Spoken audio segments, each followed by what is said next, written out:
Thank you. Of course, I have to wait for the magicians in the world to tell us that it's being recorded.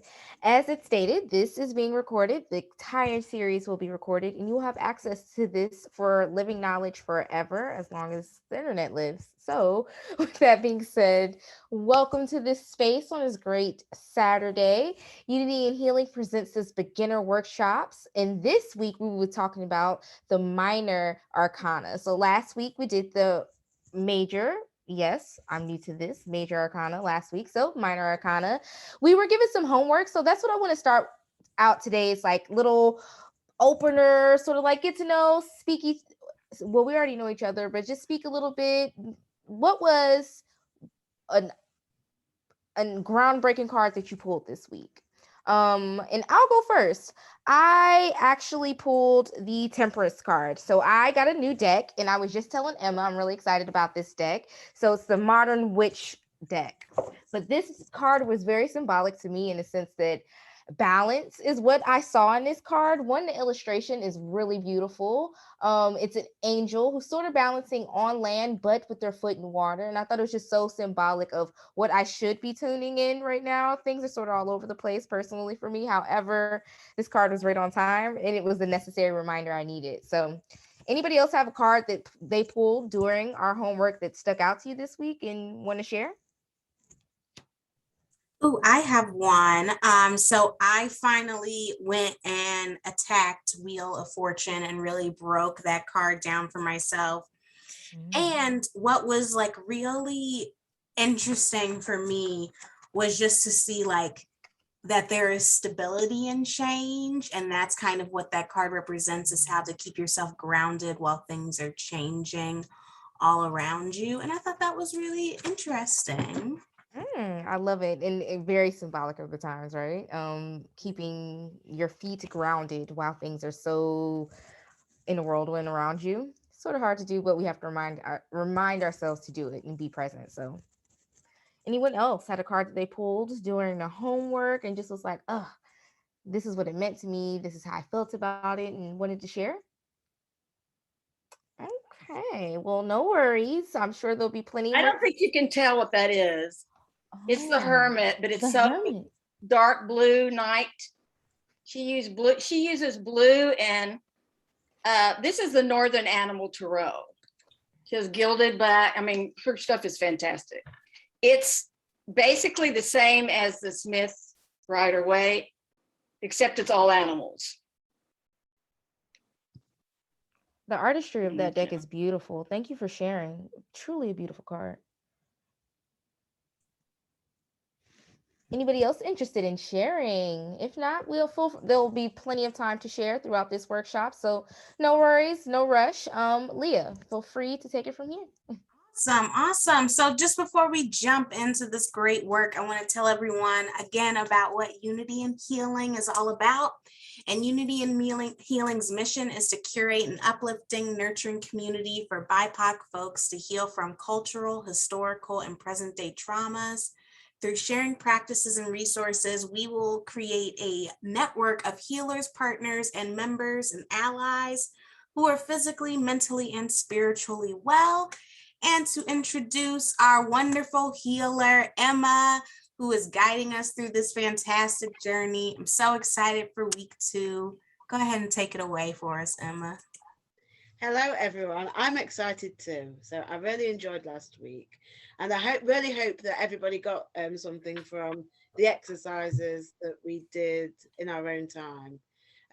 Of course, the tarot is one of those things that is, I think it's a lifelong journey, as corny as that sounds, because as we grow and experience different things, and those experiences change us, sometimes in major ways, sometimes in very subtle ways.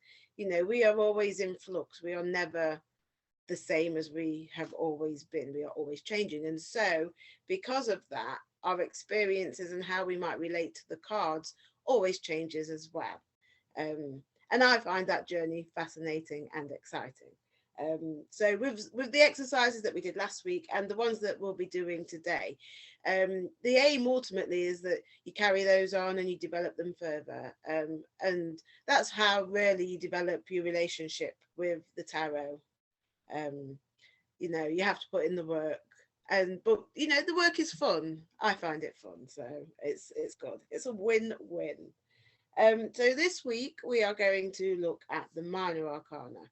And so I always find it useful to break the cards down and separate them from the major and the minor.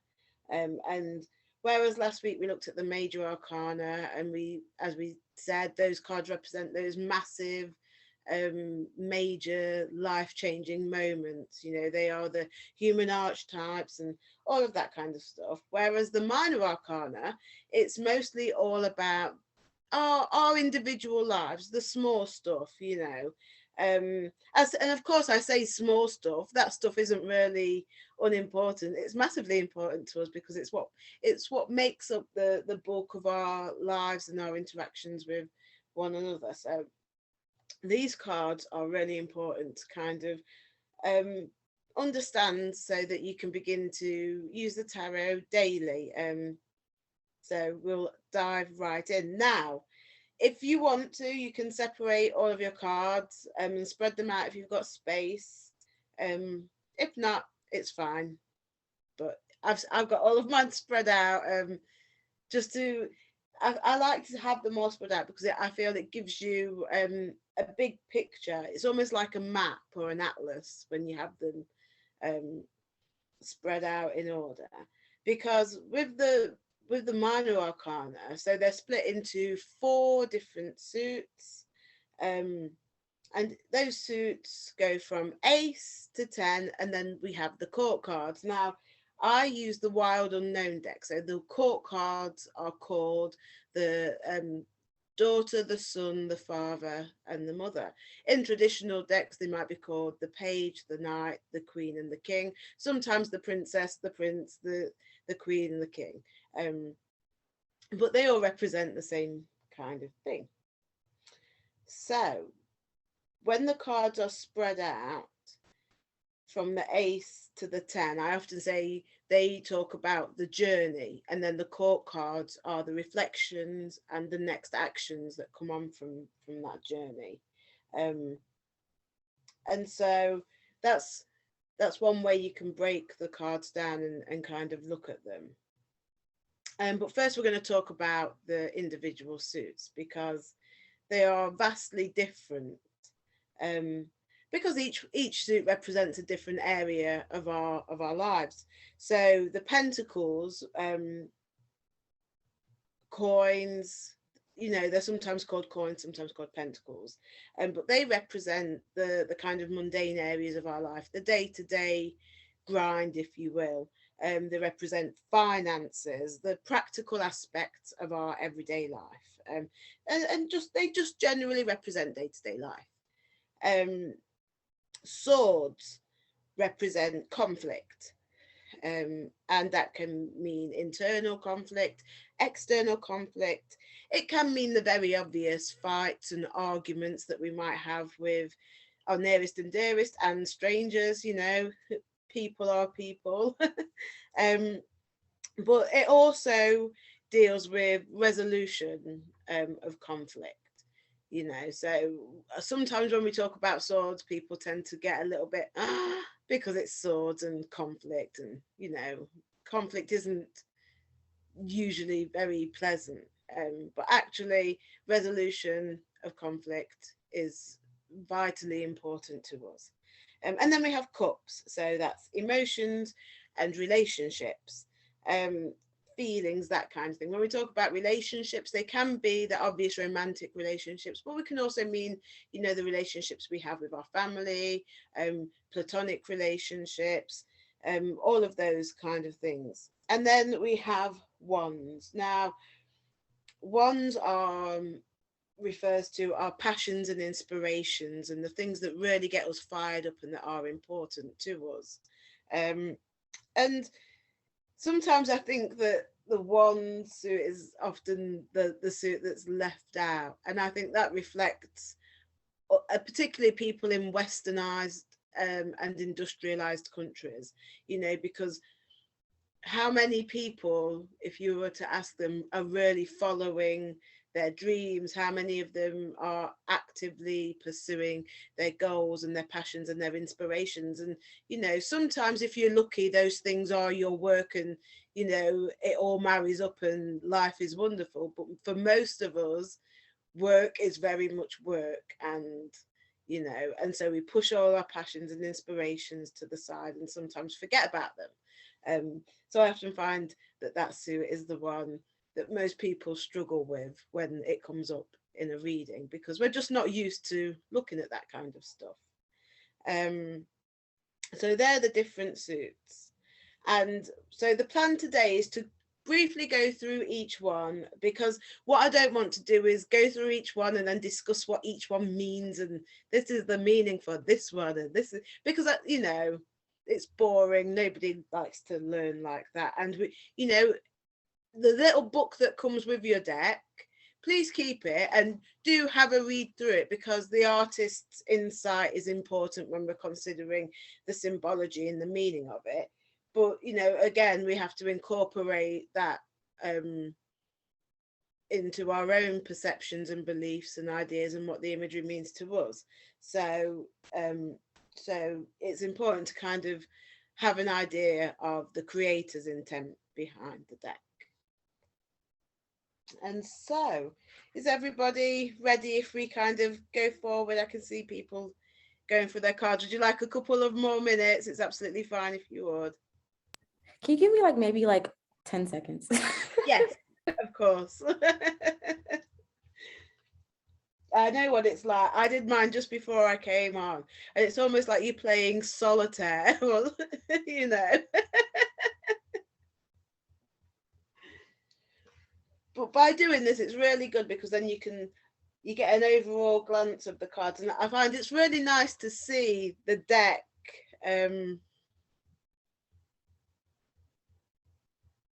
It's really nice to see the deck spread out, because then you really get an idea of the color scheme that the artist has chosen, and it's really effective when you kind of just look down at the cards and see them all spread out.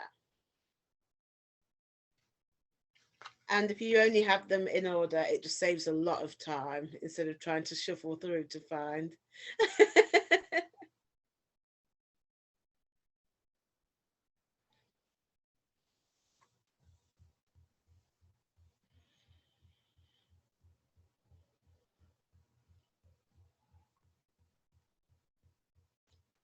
So I don't know how much of that you heard, John, but if you've got your deck, if you've got space, and you want to separate the cards into suits and then have them laid out, go for it. And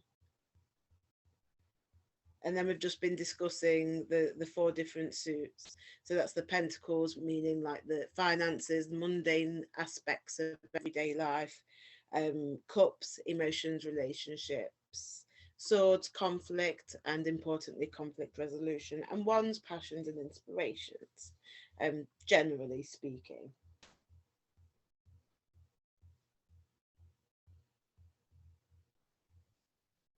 And Emma, would you say that just one more time? Just one more time. Run it down. Yes, absolutely. So Pentacles, sometimes called coins, depending on the deck that you have.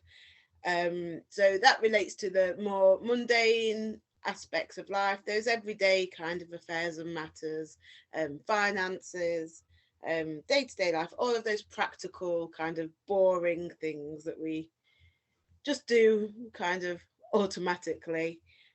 Swords is conflict, and importantly, conflict resolution. It can mean internal conflict, external conflict, because conflict can come in many forms. Cups are passions, inspiration, relationships, feelings, our interactions with other people, and romantic and platonic relationships. And Wands are passions and inspirations, the things that we really care about, and those things that just get us fired up, you know. Awesome. Thank you. And so what I want to talk about first of all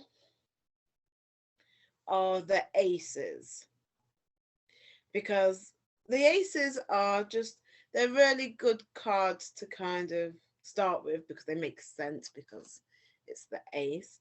But I feel the ace contains the kind of like how if you have a seed and it can contain the plant that it will become, all in that little tiny seed. I feel like the ace represents that for each of the suits. So the aces are always positive cards wherever they come up in a spread, because there's an energy about the aces that we can use in our everyday lives. So aces are new beginnings, they're adventures, it's good stuff. We don't know what that adventure might bring. It might bring heartbreak, it might bring glory, we don't know. And that's kind of what's exciting about the aces. Anything could happen. They are a card of possibility. And, when we think about what that means in our everyday lives, that's a good thing. That's all we really ask for, isn't it? The chance to show what we can do, the chance to become what, to fulfill our potential. And so these are really important cards. And they're really important cards that we can do practical exercises with. So we can use them whenever we need to, really, because the four suits give us a lot of it gives a lot of play in meaning. So, for example, the Ace of Cups, if we are starting something new and we might be nervous, if you're going to a new workplace or starting a new school and you don't know anybody there and it's nerve-wracking, you might work with the Ace of Cups, because that's emotions and relationships, and it's about possibility and all the things we might hope for. And so we might work with the Ace of Cups to kind of manifest and bring those about. And we can take power from that as well. Pentacles, for example, if we are going for a new job, we might use the Ace of Pentacles to manifest success in an interview situation, or if it's going for a promotion. Or even if you just kind of, I don't know, you put a big bet on and you want a little bit of luck. Swords, the Ace of Swords, we can use that in manifestations to kind of take strength when we know we're in for a bit of a battle, when we know we're going to face that conflict. We can use the Ace of Swords to draw strength from that. We don't know what's going to happen, but we know something is, and so we can use that to prepare. And so the Ace of Wands as well, we can use that when we really want to kind of listen to ourselves and put a bit of self-care in. Passions and inspirations often get pushed to the side, as we already spoken about. And so the Ace of Wands is good for, but often, we talk about these exercises, but often we have to get to that point before we get ready to, before we are ready to use those exercises. So what that often means is that I suppose what it means is that we can use the tarot in this way, in this dynamic way, so it becomes something that we can turn to whenever we need to, as opposed to just kind of sitting in a box until you want to do a reading. We can use them every day, and we can use them to really suit our own individual needs. And that is a really simple exercise, just using the aces, because they are such powerful cards. There is a power in that new beginning, and they're really good to kind of draw that energy into our own lives and to make use of. So I think what we'll do now is kind of go quickly through each of the suits, just to kind of explore them a little bit more. How is everybody? So do some people have some knowledge and experience of the tarot, and are some people completely new, or what's the mix like? So I've been reading for about 3 years consistently. well, fairly consistently, like this is where I've been the most active with it in my life, much more in the past 2 years for sure. So I'm familiar in the sense that like I've definitely pulled a lot of these cards. I think every one of these cards at least once, more than once, a couple times.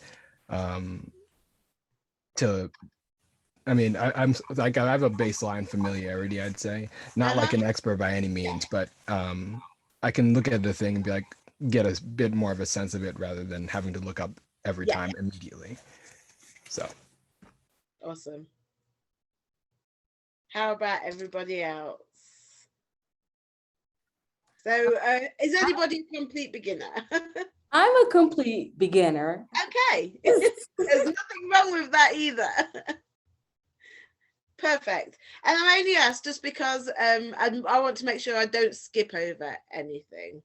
Because it's easy to do if if people are, if you feel that everybody might have a basic understanding. It's important that and a lot of these exercises, I do these with people who are actually quite proficient in tarot as well, because it's always important to go back over it and to kind of re-examine things, and to, like we were saying earlier, it's always important to look at things through the lens of the experiences that we've had. So yes, so I do this all the time myself,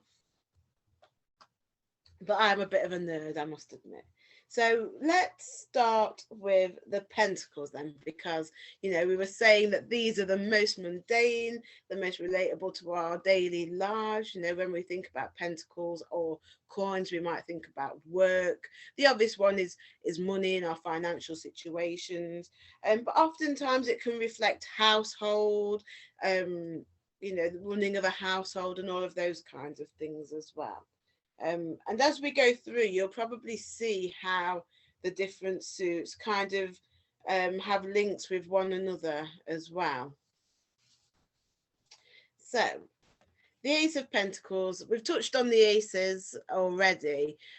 So the Ace of Pentacles, as we've already spoken about, is new beginnings, a new adventure. It could, if that comes up in a reading, it could signify something new. So either a new job, it could signify that there's going to be something about money coming up in a positive sense. So yeah, generally a positive card when that comes up in a reading. My Two of Pentacles looks like this. John, are you still using the same deck? Yeah. So this is my Two of Pentacles, and the twos generally are quite fortuitous cards as well. When we think about two, it's a stable number. It offers the stability that then that stability then gives us growth. So from the two we get the three. So when we see the Two of Pentacles, then we can see that it's going to be growth in that particular area. So it might be you're in for a bit of money, or things are going well at work, things might be progressing. It's a card of progression and stability. So it's always quite a fortuitous card. And the same with the Three of Pentacles to a lesser extent. So the three is also this is the result of the growth that comes from the Two of Pentacles. Okay. And it can be a positive card, but there's also a warning there of kind of keeping things on the even keel, so things don't become unbalanced. It's easy when we have growth and things are going well, it's easy to become kind of overconfident and cocky, and then that's where things that might begin to kind of tipple. So it's important that the three reminds us of the importance to remain balanced. And then we have the Four. And the Four again is a good fortuitous card. If we heed the lessons that come from the Three of Pentacles, then we have balance and more growth. And so that is always I say always a good card. Of course, it depends on the reading and, you know, but generally it's got good vibes. The 5 can often be a bit of a disappointment because by the time we get to the 5, we're, you know, it's the midway point. It's a bit meh, you know. It's that time where we've got to dig in because the novelty of what we're doing might have worn off, you know, the grind starts to feel like a grind, you know, and it's, you know, it's easy to lose sight of your future goals. But if you can kind of work through that gloom, and again, to me, it represents a kind of, it can represent a mental gloom as well, you know, rather than just physical. If we think about how important money's become, and I think for people who are poor, you know, we say money is not important, but when you haven't got any money, you feel the importance of having that money. Do you know what I'm saying? But if we kind of can get through that, then it's worth it, because then we go on to the 6, and the 6 is about kind of seeing the benefits of that grind. You know, things are starting to come together. We can see the new shoots beginning to form. And then the 7 is a continuation of that. We can see the flowers blooming, they've bloomed, and, you know, we can see the progress, and things start to get a little bit easier then. And then with the 8, you know, we've kind of woven our webs. We've got all of these separate threads that are coming together. Everything's coming together and it feels good. We have the 9. And, you know, by the time we get to the 9, the journey is almost complete. Things are coming together. We've kind of feathered our nests and we're getting comfortable. And then when we get to the 10, you know, when we get to the 10, everything's come together. We've kind of achieved what we've wanted to achieve. It's the completion of that. But when we talk about completion, of course, things never really end. Everything's always cyclical in nature. So when we look at the journey of the individual suits and we get to the 10, it's that it's a new cycle beginning, because things never, you know, things never just stop. And then, of course, we have the court cards. Now, my deck, like I said, we have the daughter, which might refer to the page or the princess in a traditional deck. And for me, when we get to the court cards, generally speaking, they represent different things. So although it might represent, generally speaking, the conclusion of that journey, we can break it down even more. So for me, the son and the daughter are, there's an immature air about them. And when I don't speak about immaturity in the same way we might talk about acting immature in a derogatory way. It's just that we've completed the journey, and then what do we do now? You know, and oftentimes humans can be impulsive, and so it refers to that kind of immaturity.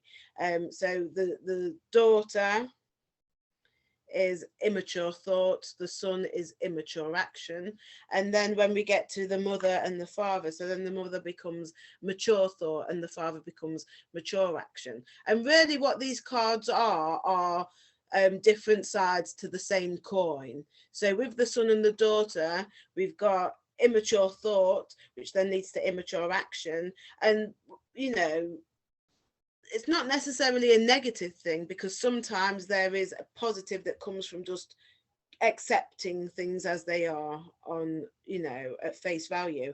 But oftentimes, without thinking things through properly in a mature manner, we can, you know, it can lead to oversight, and sometimes those oversights can be important further down the line. So that's what the court cards refer to. In terms of pentacles, you know, it can be immature thought and immature action might be, so okay, you've got a promotion, but then you don't continue to work hard once you've got to where you want to be, because you've been short-sighted. You've just focused on the goal of getting there, and then then you begin to coast. Do you know what I mean? Whereas the mature thought and action might be, okay, what's next? And so really the mature thought and action is the ideal of where we want to be at the end of our journeys.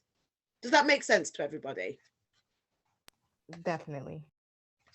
That makes a whole lot of more sense to me, because honestly, the Pentacles, I'd be even the court cards, I honestly was on like a kind of a blank for them for a very long time. Like not a blank, but like Yeah, I know exactly what you mean. immature thought and immature action, that's so much more like clear, I guess. Yeah, and we see these cards as being separate, but really they're connected. So I describe them as being different sides of the same coin.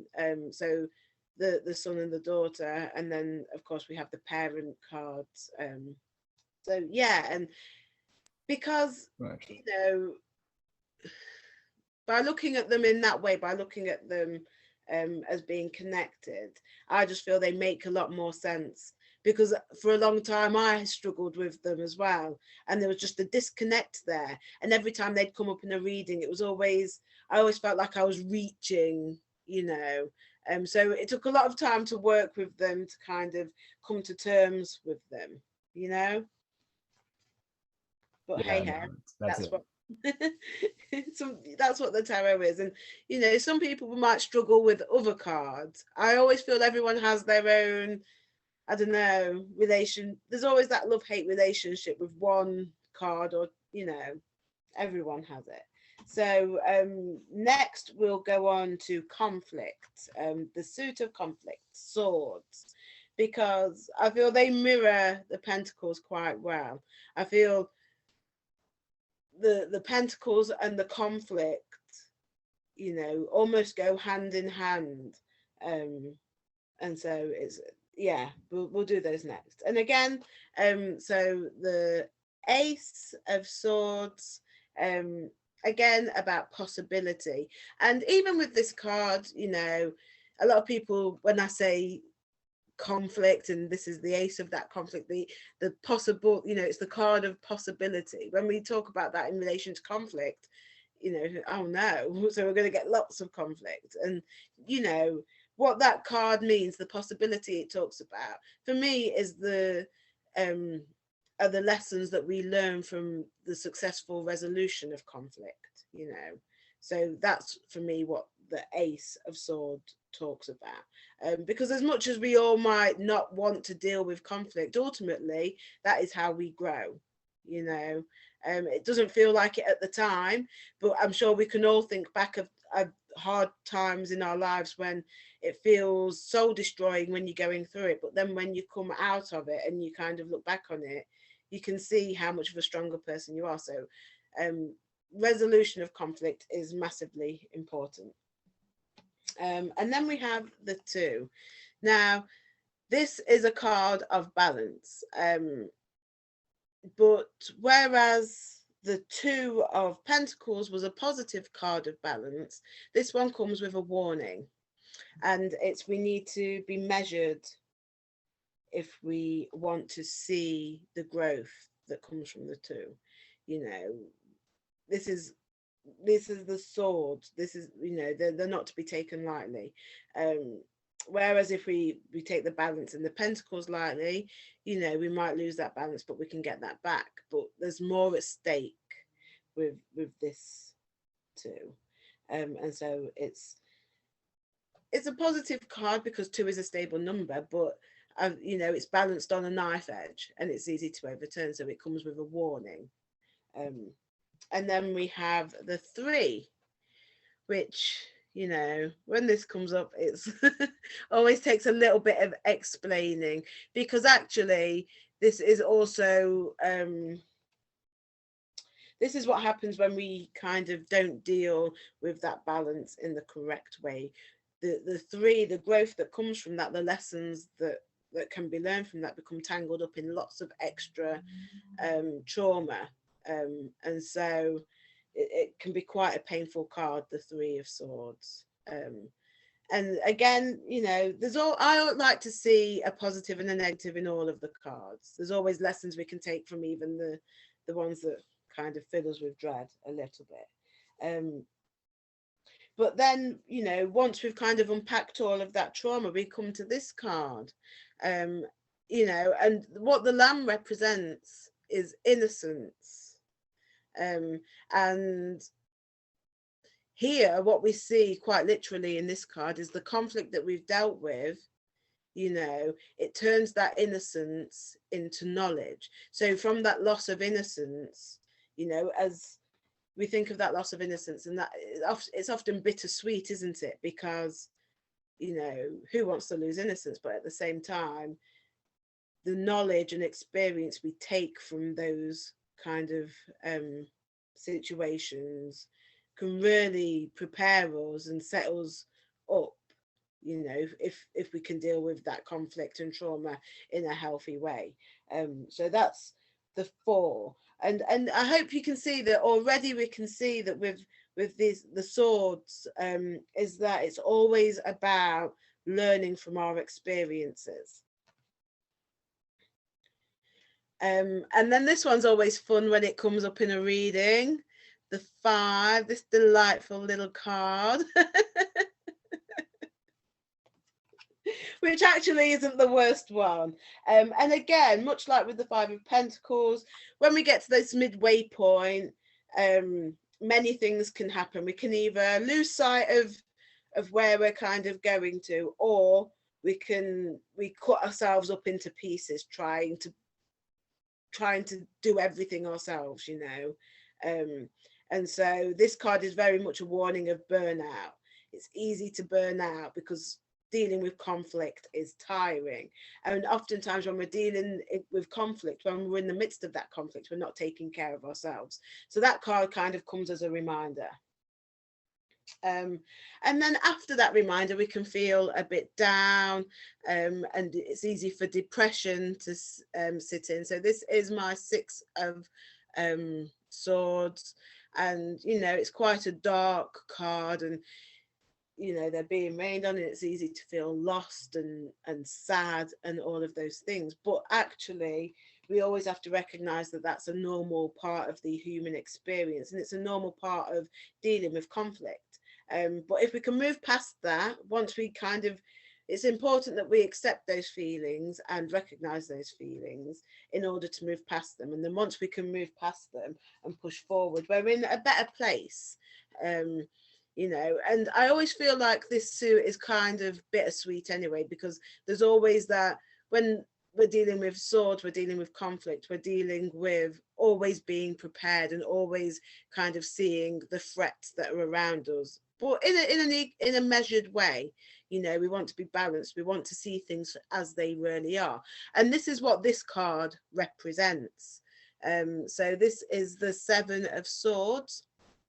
So, you know, we've got all of the conflict above us, we're aware of it, but then we also have to make sure that we can turn that inside as well, because we see the fox looking with one eye open, but then he's laid on the sword. And so we always have to keep that one eye turned internally towards ourselves, because self-sabotage is often most people's biggest area of failing. In my experience, people who ask help, who come for tarot readings, or who I help with my witchcraft practice, a lot of it is self-sabotage, because of their past experiences, you know. However, we go on to the next card, which is the 8. So from being aware and looking inward, okay, it doesn't mean that the dangers and the conflict go away. However, because we are aware of them, we can change, you know, we can change. And it's always about making sure that change is healthy for us. So it's sometimes that might be recognizing where we might need to change, where we don't need to change, all of those kind of things. And it's just about recognizing that there's always going to be conflict, and that we don't get too hung up on that as well. Because when we do get too hung up on that conflict, again, it's self-sabotage, and we see that in this card here, which is you know, not nice. It's not a nice card at all. So when that comes up, oftentimes I see this card as being a card of self-sabotage, you know. And then the 10 is external kind of sabotage. And this one, you know, we talk about the 10s being the completion of the journey, and this one is a very clear reminder of how we don't want our journeys to end, you know, because we can still battle on at this point, but then the court cards then really become about, if we get to that point, the court cards then become about the healing that comes from that. So if we look at the daughter,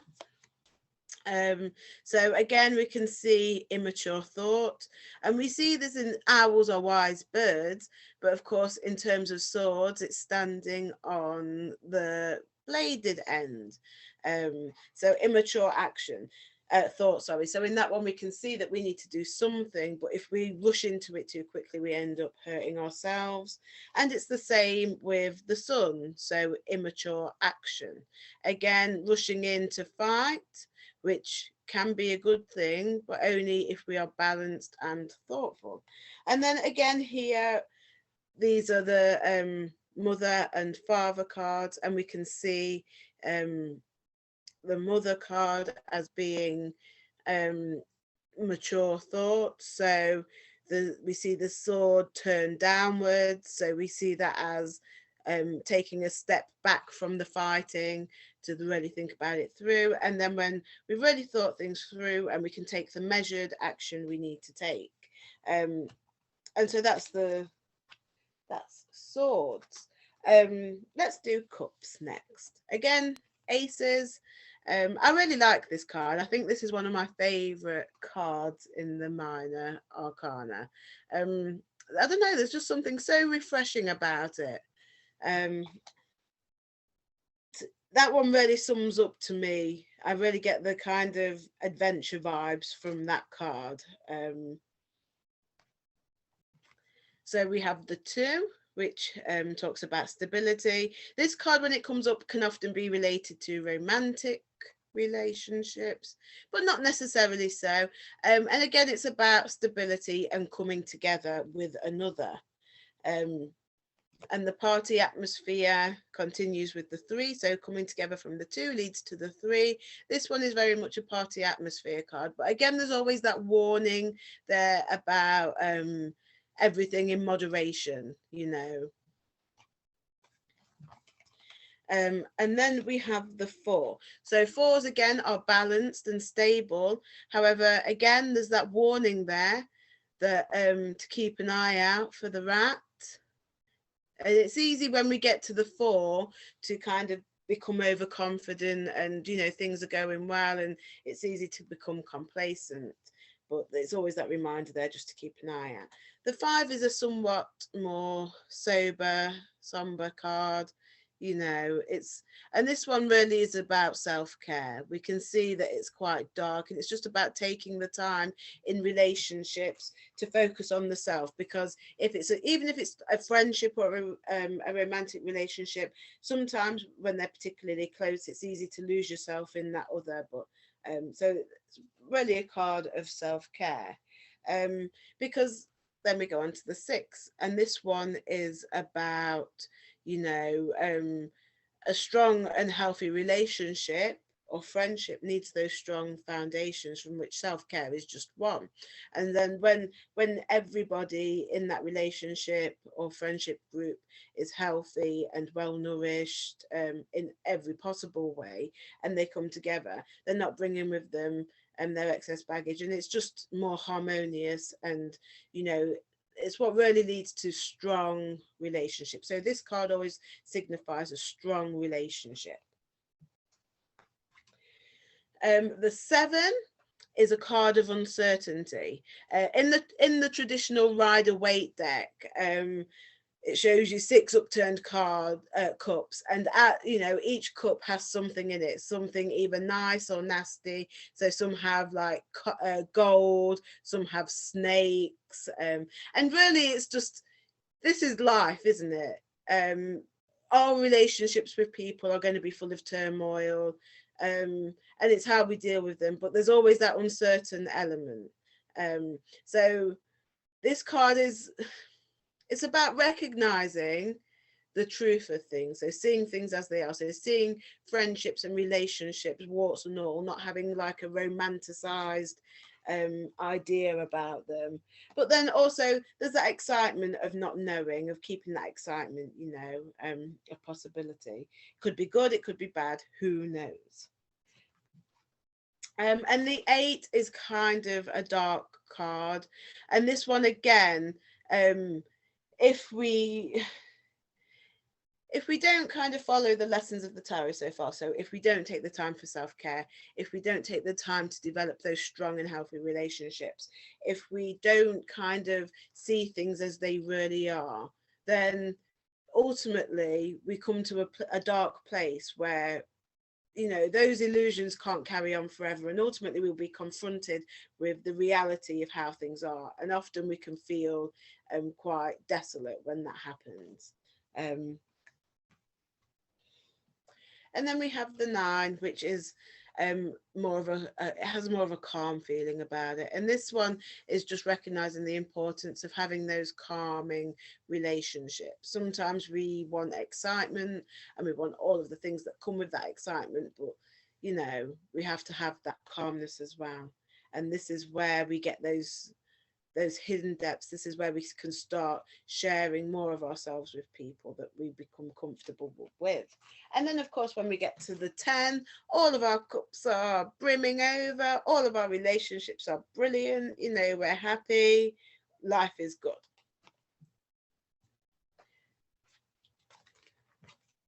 And then we have the court cards again, and the court cards is, like we've said before, they represent the 2 sides of the same coin. So the daughter is immature thought, the son immature action. And what we mean by that, for example, so immature thought can be kind of rushing into relation, or kind of pursuing things without reading signs, being blind to what's really in front of us. And the same with the son, it's acting on those immature thoughts without really pursuing them through. And then of course we have the mother and the father as well. So by the time we get to this stage, it's mature thought, mature action. They're pretty self-explanatory. And then finally we come to the wands. Now I've saved the wands for last because, like we said, the wands are often the forgotten suit, because we push our inspirations and passions to the side. For people who are often living on the breadline, it's a luxury they can ill afford to kind of spend time or money pursuing those things. It can seem frivolous. And even for people who aren't necessarily poor but might have high-powered jobs where they're working lots of hours, and there's lots of constraints on all of us that can kind of take our attention away from those things that we really care about. And so that is what the wands represent, those passions and inspirations, and that's why I often see it as more of the forgotten suit. So when these come up in a reading, to me it highlights, if I read for someone and I think to myself there's a lot of wands, it's usually because that person needs to focus on this area of their lives. And it's the same with if I see, if something's predominantly cups, okay, emotions and relationships are the big thing, so the wands, and of course wands relate to fire, the element of fire, and from the fire we get the passion, the inspirations, the things that power us up, the things that would, that would be all consuming if only we had the time, and possibility. And this card is really potent and powerful when we think about what our passions and inspirations mean to us, paired with the power of the ace. Really powerful card. just really powerful.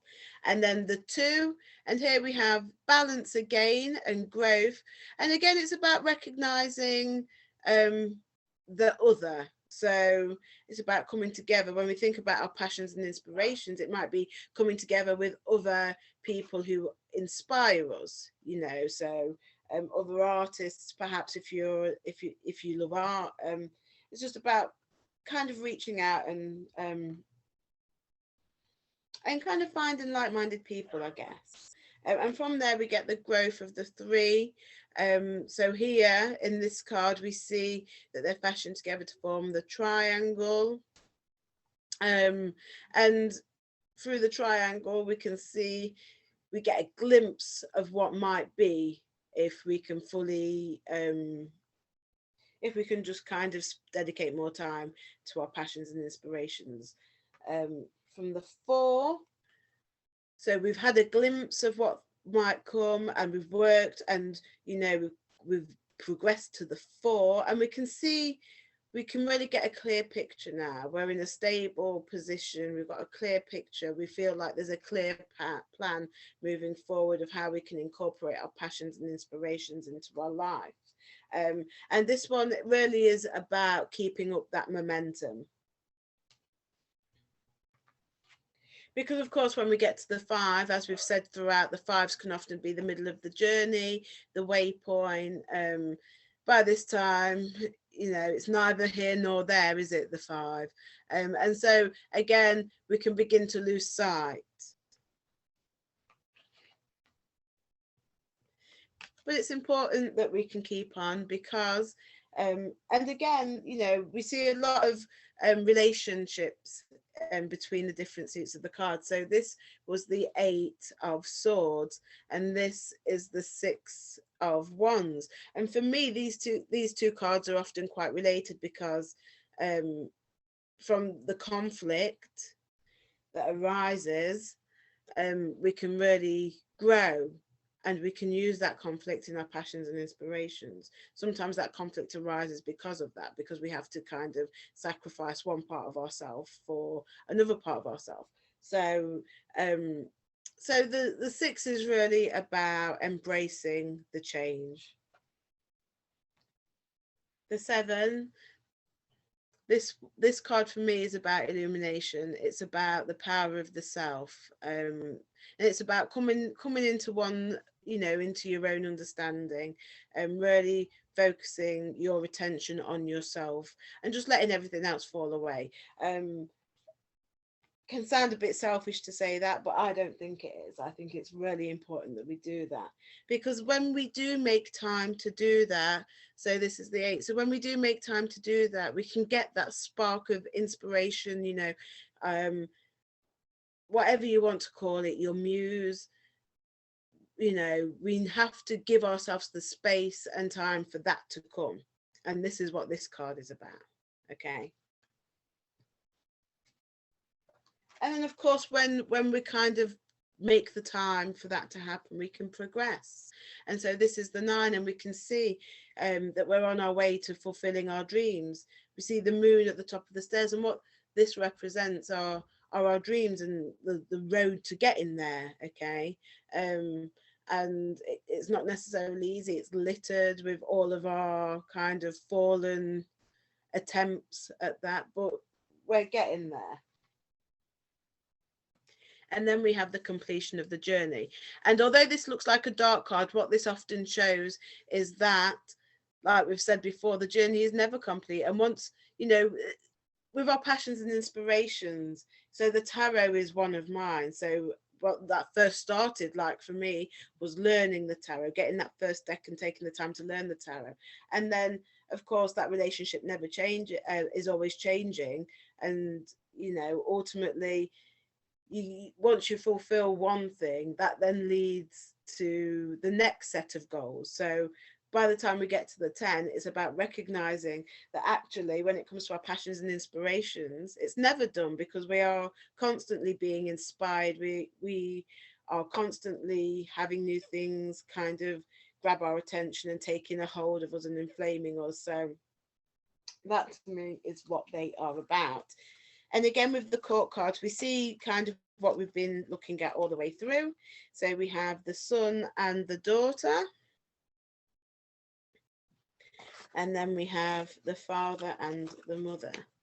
And in this deck, the father looks quite imposing, doesn't he? But I think that, you know, that is the mature action of our inspirations.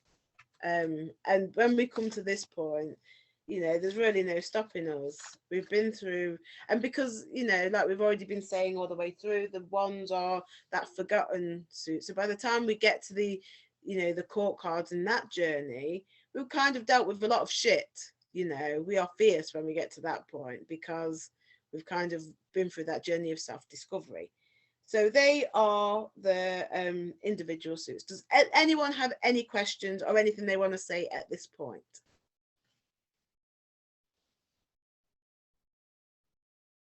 No? I mean, I did notice something different when you were going through. Mhm. Some things I just didn't notice going through this deck at all.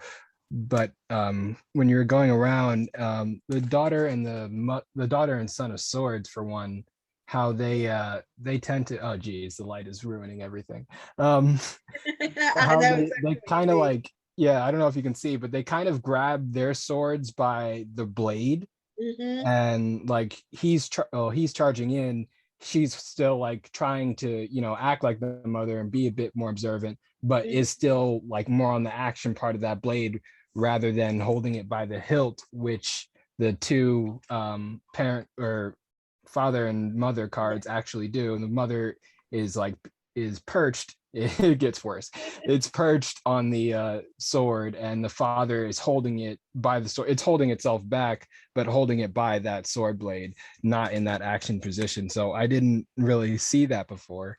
But it kind of seems like an important distinction for how to like knowing when and how to use that sword of truth that's like presented and wielded by the members of the family once the journey has been completed. Also, I didn't notice a parallel between the what was that, the Eight of Cups and the Three of Pentacles. What can happen when you don't have this kind of cooperation or this kind of like kind of structure that I feel like this card kind of pulls up, like having that base, having that strong mountain-like foundation, and what can result in when you don't have that, or when you maybe like, I guess it could have, it could be like, it couldn't just be this is this is what you need and this is like the bad thing, Yeah. but like maybe this is what happens when you get too close to the mountain, or you try to get too high, try to build too many things, keep too many people and energies around you, and it's just not sustainable, and you end up breaking all the cups which you tried to all fill, like you tried to fill, you drop them all.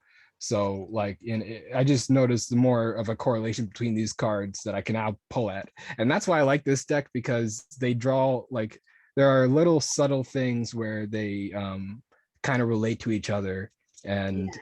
like even the major arcana has like bits and pieces of, like they have different animals in them, but when certain animals appear, like on the wheel of fate, the owl appears on the wheel at the top, and it's like easy, it's good to like just keep those in mind for reference, like, oh, this card is kind of bringing that sword energy in a way, but also there's so many other things, like it's built by wands, and there's so many other like different correlations. So I don't know, I like this deck.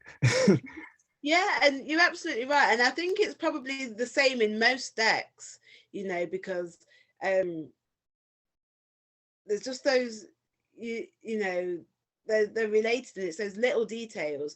And what we do when we split the deck, so we looked at the major arcana last week and the minor arcana this week, is by focusing on one section, when we kind of look at the other sections, we see those similarities, they jump out more because we've explored them. So that's really, I'm so glad that you picked up on that. And you know, you make some really important points there, and that's the thing with the tarot, the details on the card, the ones that, you know, those little details that we often overlook can mean so much. They can change our whole understanding of a certain card. So what I'm going to ask everybody to do now is choose one card. It can be any card at all. And I really want you to just spend a couple of minutes just really examining the card. So looking at really all of the details. So, you know, explore the things that stand off. So, for example, I am going to choose, let's have a look. I am going to choose the Three of Cups. So what, you know, when I look at the Three of Cups, I see 3 cups and I see 3 birds on a branch. So what I want you to do is choose a card and really look at the card and make a note of all the really small details, and then just spend a couple of minutes thinking about what those details mean and how they influence the meaning of that card for you. Make any notes if you need to. We'll take about 3 minutes, and then we'll all come back together and we can share what we think. I'm going to make notes because I'm extremely forgetful.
How's everyone doing?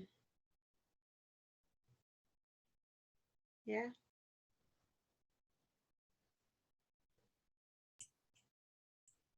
Okay, so I'll go first.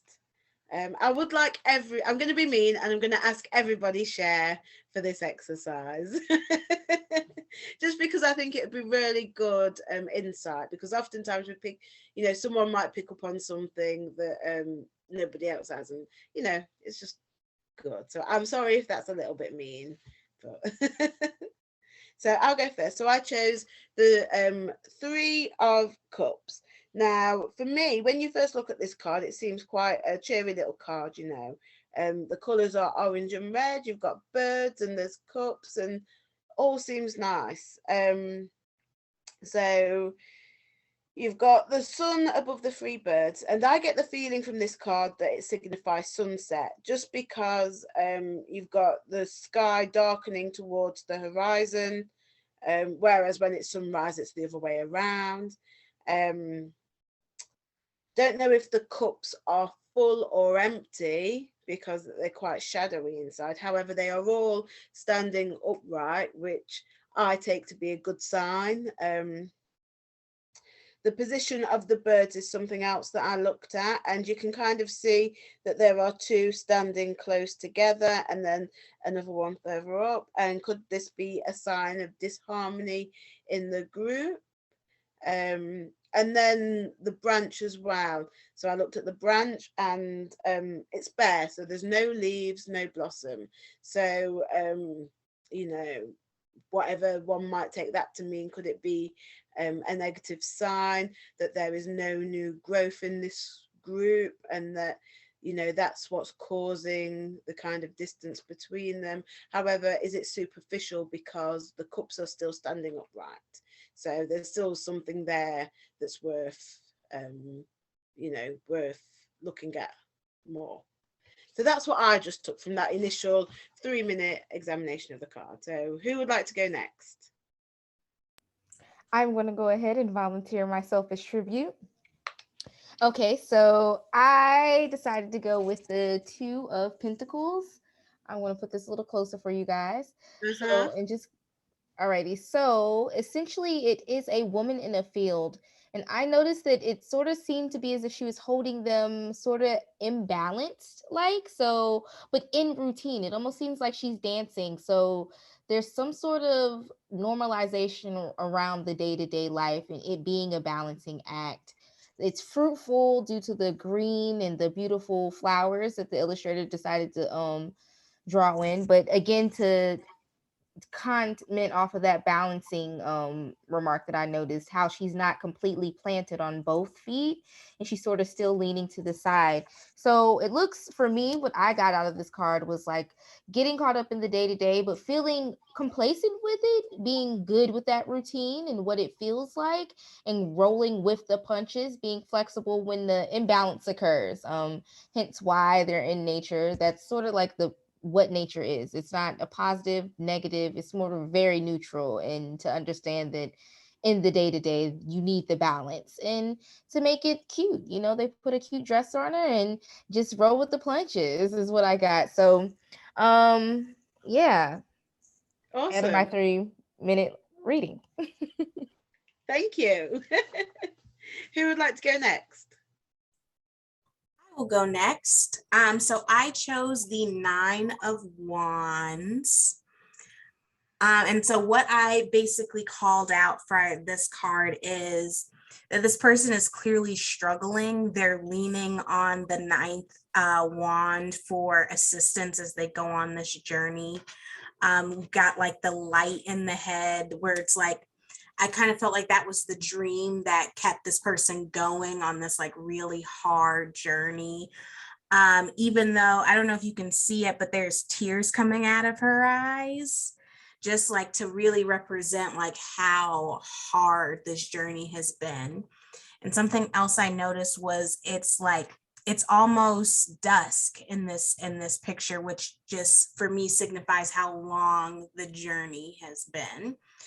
So for me, for this card, it's like keep going, even though it's difficult, even though it's hard. The idea in your head is going to keep you going, and just lean on whatever inner power and inner strength you have to keep going. Awesome. Thank you. Who would like to share next?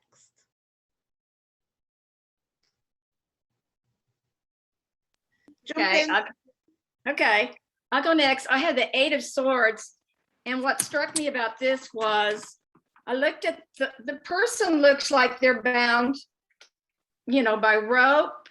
And there's the 10 swords in the ground around the person. It's actually an animal, a raven. But the ropes, and there's a blindfold too. Mm-hmm. But the ropes don't look that tight. In other words, at the bottom, it looks kind of loose. So it looks like the person could escape from the rope and they could escape their captivity if they, maybe partly because they don't know how to, they don't have the resources to escape, or maybe there's think that they don't deserve to escape and that that's the way things are going to be. So maybe they don't, and maybe they, in some way, they don't even want to escape because they don't know anything else. Maybe this is what they're used to. Maybe they're used to being stuck in their life and they're afraid to get out. They're afraid to change, to escape. And, but this feeling of feeling captive or tied up is with their intense emotions, is a negative thinking that's caused them to feel this way. And they're causing their own trauma that's causing them to feel like they can't get out of the situation. And so, and the blindfold means they don't see help if it comes, if they keep the blindfold on. Mm-hmm.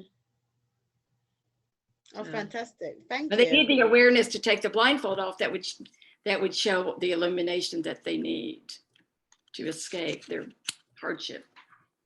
That was really good. There's loads in that card to unpack. Awesome.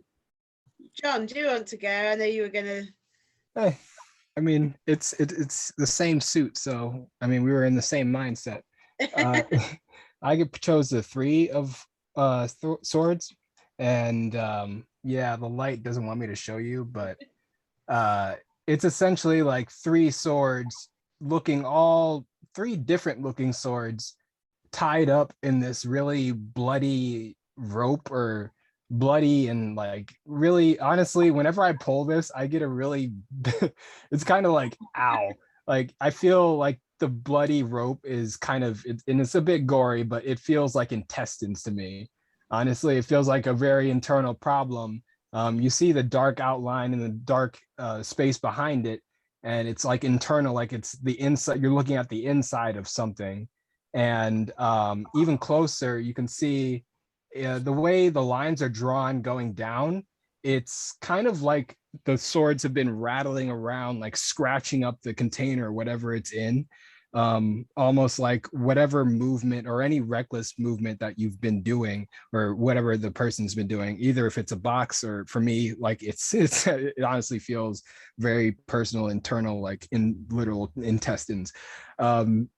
And like just kind of the pain that comes with the movement, the reckless movement, or just reckless thought associated. But and you can see like the swords are even like at the end, it's kind of bleeding. It's a really painful looking card in a way. But you can also see that some of the swords and some of the bindings are kind of a bit loose, like in the 8 of Swords in her card. They could probably be removed if you were, if you were careful and you slowly, pulled them out. There are also all 3 different types of swords. So there's like 3 different types of problems. Only the one in the middle seems like sinister. The other 2 just seems like they're maybe were trying to help, but they just, they got tangled up in the mess or in whatever you're dealing with. And it's just a big mess now. Also, it could just mean you need to cord cut in general. Like this just needs to be released, like this situation, whatever it is, it's too tangled, it's too congealed. You just need to cut it and let it go, whatever it is, because it's only causing you pain by being in that same area. But either way, the sword, like it's something you need to think about before. It's like it's a problem you need to think about before you make the first move. I think before you move carelessly. No, thank you, that was great. That was really good. And that's quite a difficult card. We have the same deck, and it's often quite a difficult card because when you look at it first on, it's only when you start looking at all of those little details that you start to see them, so that was really good. Thank you. Yeah, no, honestly, like I didn't have a great understanding about it. I feel like this course is really helping me refresh a lot of things, just going back through it. I didn't know the feeling, but now I'm much more able to articulate what that feeling is and how it comes across, I guess. Oh, I'm so glad. And finally, last but not least, me. Okay, so I actually pulled the 7 of Cups. So I'm not sure if everybody can see this card, but with this card, I was very drawn to it because when I look at it, it looks like the girl is kind of like manifesting or like she's dreaming about certain things that like she wants in her life. And it feels like she's there, like the possibilities are endless, the sky is the limit. However, I think she just has to be wary of like what's also inside of the cups, because I see like a rose, I see a heart, I see money and jewels, but I also see like a tornado in the corner right here and a snake. So when I see this card, it gives me a feeling like, okay, the possibilities are endless and everything that you manifest can come into intuition. However, you have to be careful of, the backlash or like the turmoil that you may go through during this period of time, but you can't basically be upset about it. It's just part of the motion. So that's kind of like what I've gotten from this card, and it just really, it had me drawn to it. So that's Thank you so much. That was lovely. That was really good. And I think that exercise really sums up that when you just take one card and just spend it, you don't need to spend a long time on each card. You can really see so much more detail in those cards. And that's a really good exercise that you can do with all of the cards. It seems like it will take a long time because there's so many cards. So I think there's 52 cards in the minor arcana. But if you take one card a day and do that exercise, by the time you get to 52 days, those days would have passed anyway, whether you've done this exercise or not. So if you do this exercise, by the time you get there, at least you've got something from that passage of time. But it's really beneficial. And even if, you just can't commit to that time scale, when you do a reading, it's worth taking a few minutes just to really look at the details of that card and really analyze how they make you feel and what that means to you. Because by doing that, you're going to give a really intuitive reading. And, those things are in the cards for a reason. So the creator has put them there so they trigger those kind of thoughts and feelings and responses. Now, most readers are individual and everybody will interpret cards slightly differently. But we're all human, and those, the cards are meant to kind of tap into those common features of humanity. But do that exercise if you can. If not, if you can't just commit to those timescales, then when you do a reading, just you can use those same techniques to help divine meaning when you do a reading. So it's a really good exercise to do just every so often, if not every day, just to keep on top of it. So such a good thing to do.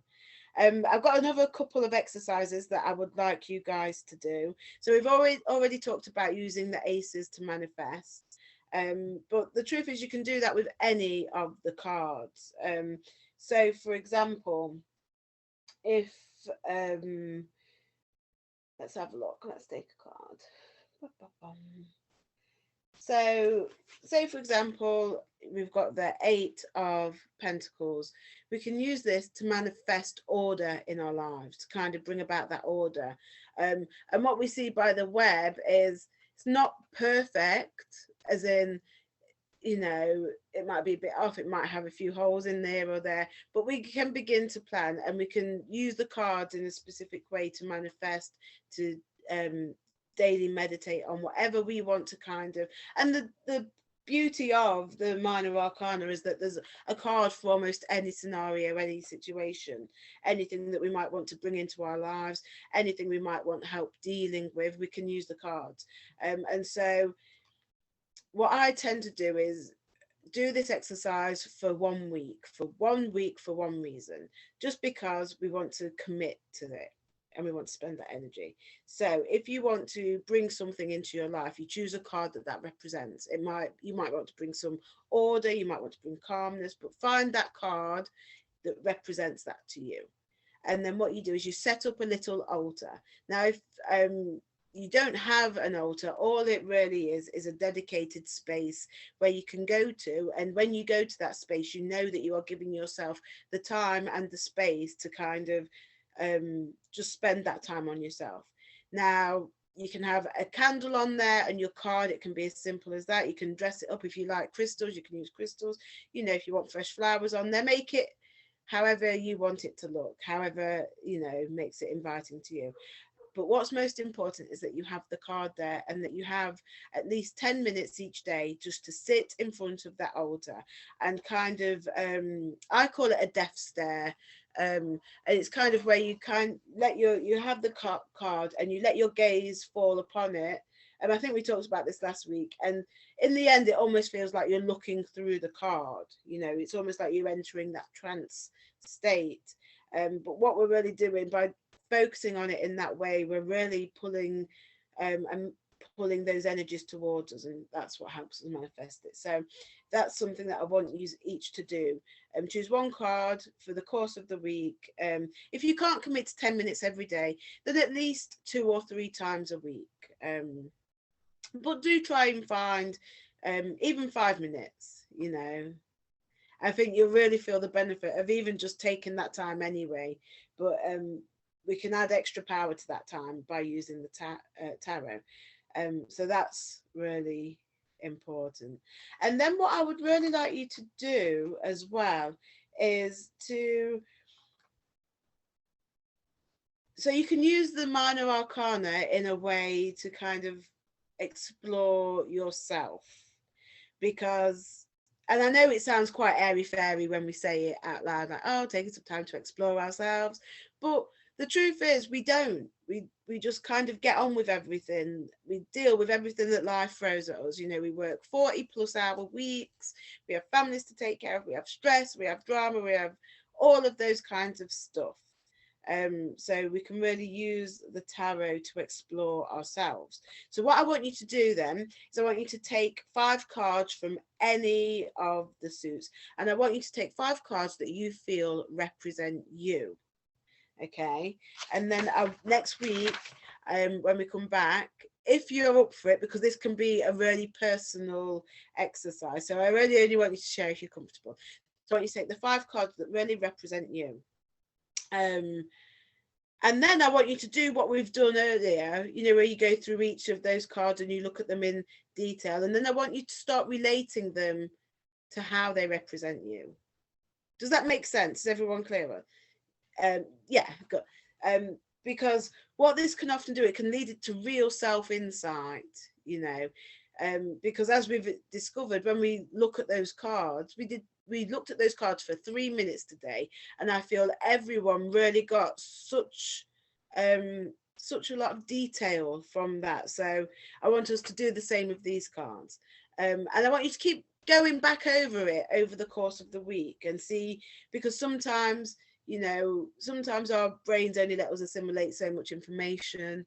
So do it a few times this week with the same cards, and see kind of what we get there. I think that would be really interesting, because for me, the tarot, we might use it in readings to divine like what we want, you know, we might ask it questions about our future, but really it is a powerful tool to use in our self-care, you know, because it speaks to us. So I'm really interested if anybody does want to share. I'm going to do the same as well, and I will share because it's only right.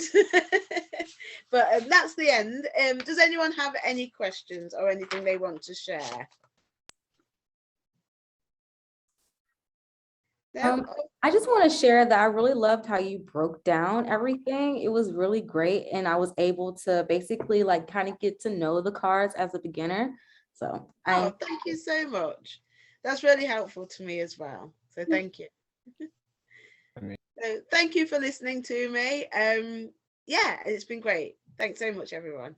Thank you so much, Emma. We will be back for our final week next week. And I'm so excited for this homework. So everyone have a wonderful rest of your weekend. Stay safe, and we'll see you next week. All right. See you guys later. Bye. Bye.